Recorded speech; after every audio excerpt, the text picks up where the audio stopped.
দেখতেছো নাচটাকে সত্যি বলতে আমি যেটা বলবো যে নাচটা হয়তোবা সবারই শখ থেকে করা অথবা নিজের একটা চাওয়া পাওয়া থেকে করা ভালো লাগা থেকে করা, কিন্তু আমার ভালো লাগাটা একদমই ভিন্ন। আমি নাচ করি শুধুমাত্র আমার বন্ধুদের জন্য, ওদের সাথে আমার যে আড্ডা হয়, রিহার্সাল করে যে মজা হয়, টিচারদের যে ভালোবাসা, তাদের সাথে বেড়ানো, এই শুধুমাত্র এই কারণেই আমি নাচটাকে ভালোবাসি। আমার যখন 10 বছর তখন থেকে নাচ করি। প্রিয় অভিনয় শিল্পী অপূর্ব।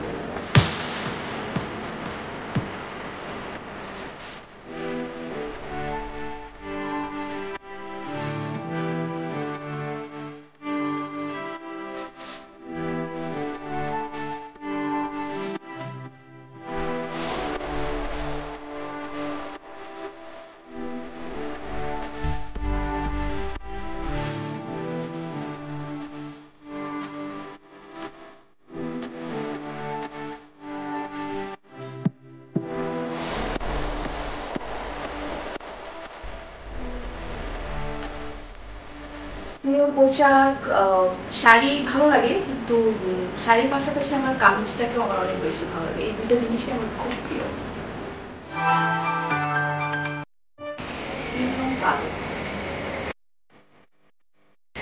শখ ট্রাভেল করা, ভালো লাগে বন্ধুদের সাথে আড্ডা দেওয়া। আমার খাবার ভীষণ প্রিয়, আমি যা যা খাই এত কিছু বলতে পারবো না, সেক্ষেত্রে এখন বলতে পারি পিৎজা।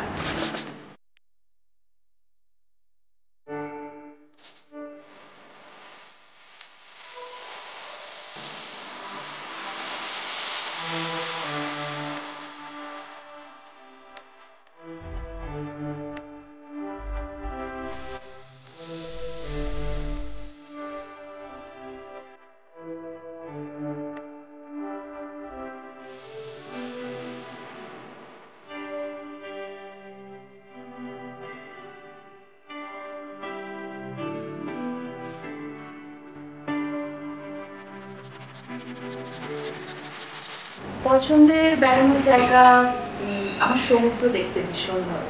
যেখানে সমুদ্র আমি ছুটে যাই, সেটা বাংলাদেশে হোক অথবা বাংলাদেশের বাইরে। অবসরে আমি নিজেও গান গাই গুনগুন করে, যদিও আমি নাচ করি, কিন্তু গানটা আমার ভীষণ প্রিয়। যখন আমি অবসর থাকি আমি গান করি।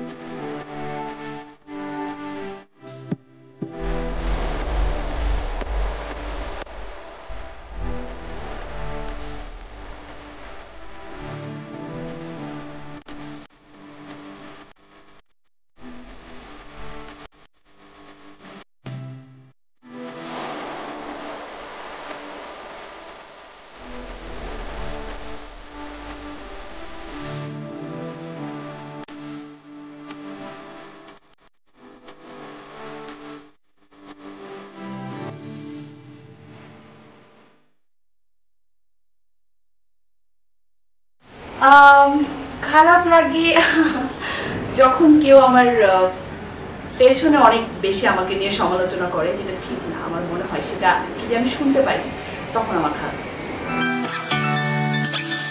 সুখের স্মৃতি 2017-তে আমরা যখন কক্সবাজার যাই সব নাচের বন্ধুরা মিলে, সেই স্মৃতিটা আমার ভীষণ প্রিয়।